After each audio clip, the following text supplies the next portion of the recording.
Welcome to Community America Ballpark. We're in the meat locker, which sounds kind of imposing, but it's actually our gift shop, and we got some really cool stuff. So you want to come by here. But joining me, I'm Matt Fulks, Director of Media Relations here for the T-Bones. Danny Jackson, former Royals pitching great, former Major League pitching great overall. Pitched in a couple All-Star games, pitched in a few World Series, 23-game winner with Cincinnati one season, but a key member of the '85 Royals, based here on the Principal Financial Dreams Tour. And it's actually kind of a cool deal for them, but they're going all around the nation with different former players shortly before the All-Star game.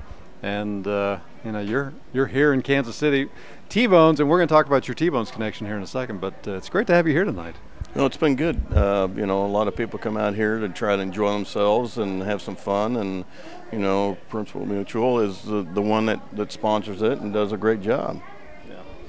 So you were I want to get back to your playing career here in a minute, but your T-Bones tie, you were here for a season as a pitching coach. A lot of people might not remember that. It was our second year 9 years ago. It's hard to believe.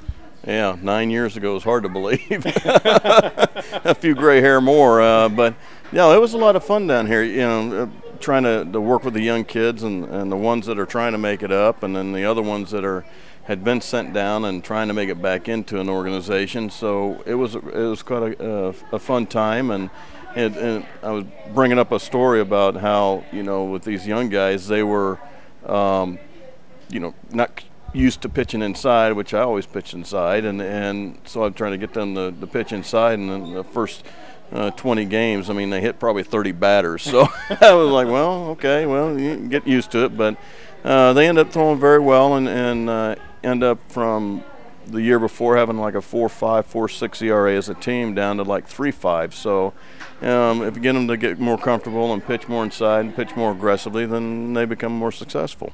Well, and Frank and I have been talking about this a lot this season, that he said with him it's 20 questions with these guys every day, which is one thing that he really enjoys with it, just that these guys are so willing to learn. But did you experience that as well, just in terms of them wanting to learn and wanting to get better and wanting to learn from a 23-game winner?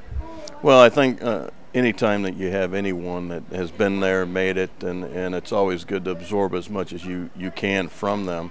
And I think a lot of them did learn a lot from me trying to get them to do certain things, and I think sometimes that they felt like, okay, I was a little harder because at the times, they didn't have a real good conditioning program, for themselves. And I'm like, hey, you got to have a conditioning program if you want to get back and do the things that you need. You got to be in shape. You got to have your arm in shape. And so I'd make them play long toss and make them do running miles and all those other things as well as sprints. And so I was kind of a love-hate thing for me.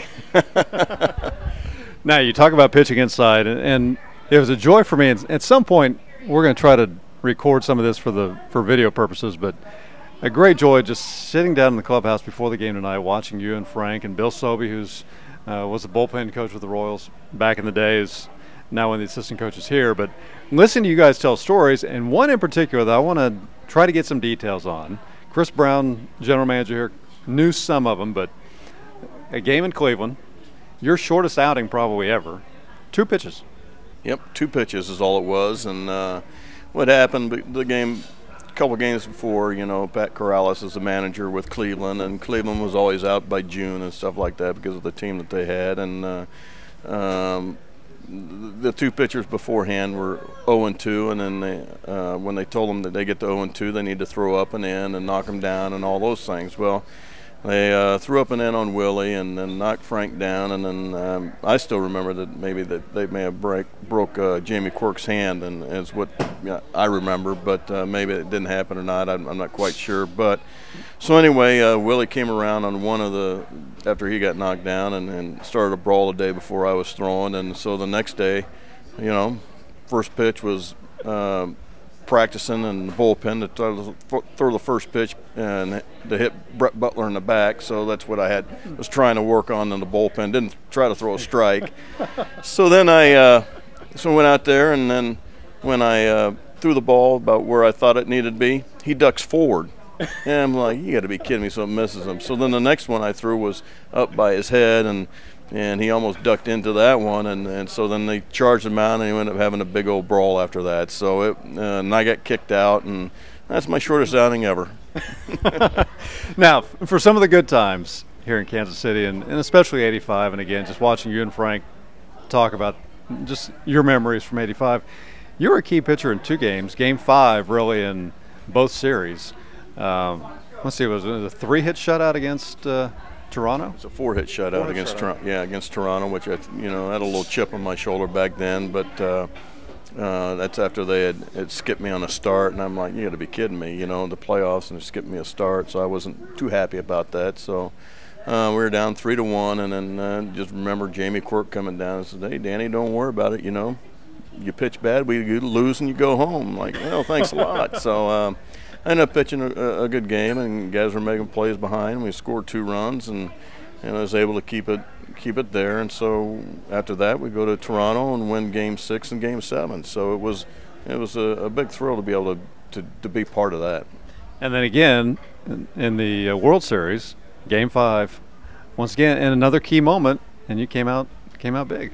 Yeah, well, it also helps when Frank White hits a home run too at that time for you, and it scores 3 runs at that time, I think, and and it was close up until the end. We ended up winning 6-1, but I gave up 1 run somewhere around the 3rd, 4th inning, somewhere in that range, and then Frank hit the home run to make it 3-1. So I was able to relax a little bit more, out there and throw. But again, it was a fun time because a lot of as I was walking around the city before, they already had World Series champion St. Louis Cardinals shirts out, and I'm like, well, the game's not even over, it's not even pitched and not even done, so it kind of threw a chip on my shoulder there to throw a good game and bring it back to Kansas City. And then we went ahead and finished them off in Kansas City, and obviously the Game 6 they weren't happy about, but I always bring up that Game 6 they had plenty of opportunities to basically get the last out in that 1 inning, and they never made it. And they made 3 errors. So, right. You make 3 errors, which is basically 6 outs. You shouldn't win that game. Well, and I've talked to Mark Gubicza about this, and he says, people want to complain about the call at first, but they had their chances. Yeah, they had their chance because I remember sitting over there by first base and the pop-up, and then looking up there, and when Jack Clark dropped it. Well, that was one opportunity, and then they made an error where Darryl Porter threw a ball away, and so advanced the runner on up, and then they had another error somewhere in there, and it's like, well, you made the 3 errors, and those were the opportunities that they had to get it, to make it, get us out and basically, seal the game for them and win, but they didn't do it, and so that's just one of those things. When you think about that whole '85 season, the whole experience of winning the World Series, and again, you played in another World Series later on, but just that experience for you, what is maybe the biggest thing that stands out in your mind, or maybe a couple things that really resonate with you? Well, actually, the biggest thing is when you're on the last pitch that you're the world champions, and you're out there and you're up there, and then the next thing you know is that when you go out and afterwards, you're saying like, wow, no one can't take this away from us, nobody, you got this ring. And then it's my first full season up there, and I'm like, whoa, geez, I hope it's like this all the time, but as you know, it's really hard to be able to get to the World Series, let alone get to the playoffs, and once you do, you kind of savor it. And I was fortunate for me, not like a lot of the teammates that I had in Kansas City. I was able to go to 3 more World Series and also 6 more championship games in the playoffs. So I was fortunate, and a lot of the guys, like Gooby and Sabe, they only had 1 chance, and that was it. So they're really savoring that one. Yeah. Now, before we let you go, you've made your home in Kansas City. One of my favorite family spots is Incredible, and we got to mention that because that's your baby now.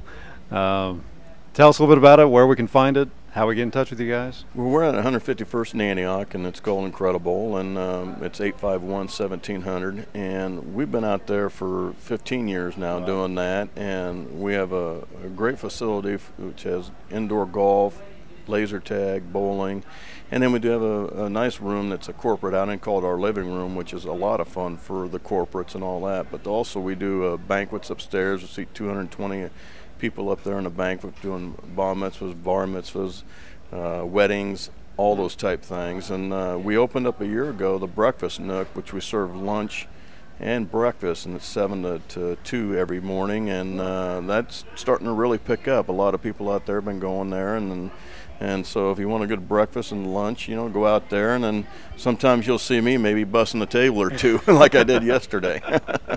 Well, there you go. Danny Jackson again. It's great to see you out here tonight, and all the best of luck with Incredible, but I guess you have to sign some more autographs here. Yeah, I got to get back out there and sign, make some more people happy, so that's what I'll do. He is Danny Jackson, 1985 World Series great, pitching great, 23 wins in 1988 with Cincinnati. Yep. Okay. There you go. Some great numbers. You need to look him up, but thanks for watching this.